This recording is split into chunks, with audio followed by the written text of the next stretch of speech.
আদানি গ্রুপের সাথে যে দর কষাকষি হয়েছিল সেই দর কষাকষি সংক্রান্ত যত মিনিট আছে এবং যত আপনার তথ্য উপাত্ত আছে, ডকুমেন্টস আছে, সেইগুলো 1 মাসের মধ্যে আদালতের সামনে উপস্থাপনের জন্য নির্দেশ দিয়েছেন।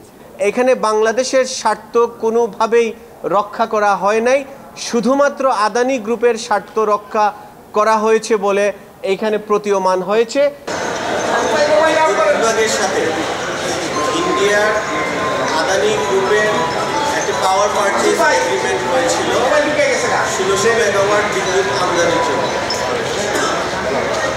তো ইতিমধ্যেই বিভিন্ন ধরনের বিশেষজ্ঞ মহল থেকে, নাগরিক সমাজ থেকে এবং দুর্নীতি বিরোধী যে সমস্ত সংগঠন আছে তাদের পক্ষ থেকে এটার সমালোচনা করে বলা হচ্ছিল এইটা একপক্ষীয়, বাংলাদেশের স্বার্থ বিরোধী এবং আমাদের জননীতি পরিপন্থী এই এগ্রিমেন্টটাকে আমাদের সরকার যেন পুনর্বিবেচনা করে অথবা এটা যেন বাতিল করে দেয়। তো আমরা দেশের সচেতন নাগরিক হিসাবে, আইনজীবী হিসাবে আমরা সরকারকে নোটিশ দিয়েছিলাম আদানি গ্রুপের সাথে ওই অন্যায্য অসম চুক্তিটা পুনর্বিবেচনা করতে অথবা বাতিল করে দিতে। আমরা সরকারের কাছ থেকে কোনো ধরনের কোনো কিছু লক্ষ্য করিনি দেখে আমরা হাইকোর্টের দ্বারস্থ হয়েছিলাম।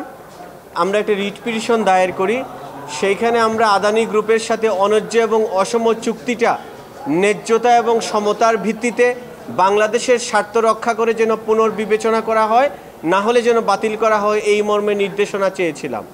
আজকে মহামান্য হাইকোর্ট বিভাগ আমাদেরকে শুনেছেন, রাষ্ট্রপক্ষকেও শুনেছেন, শুনে একটা রুল ইস্যু করেছেন যে অসম এবং অন্যায্য বাংলাদেশের স্বার্থের পরিপন্থী এই চুক্তিটা বাতিল করার জন্য কেন নির্দেশনা প্রদান করা হবে না, এই মর্মে রুল ইস্যু করেছেন।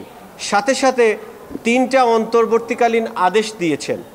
এর মধ্যে একটা আদেশ হলো এই চুক্তিটার সিগনেচারের পূর্বে আদানি গ্রুপের সাথে যে দর কষাকষি হয়েছিল সেই দর কষাকষি সংক্রান্ত যত মিনিট আছে এবং যত আপনার তথ্য উপাত্ত আছে, ডকুমেন্টস আছে, সেইগুলো 1 মাসের মধ্যে আদালতের সামনে উপস্থাপনের জন্য নির্দেশ দিয়েছেন।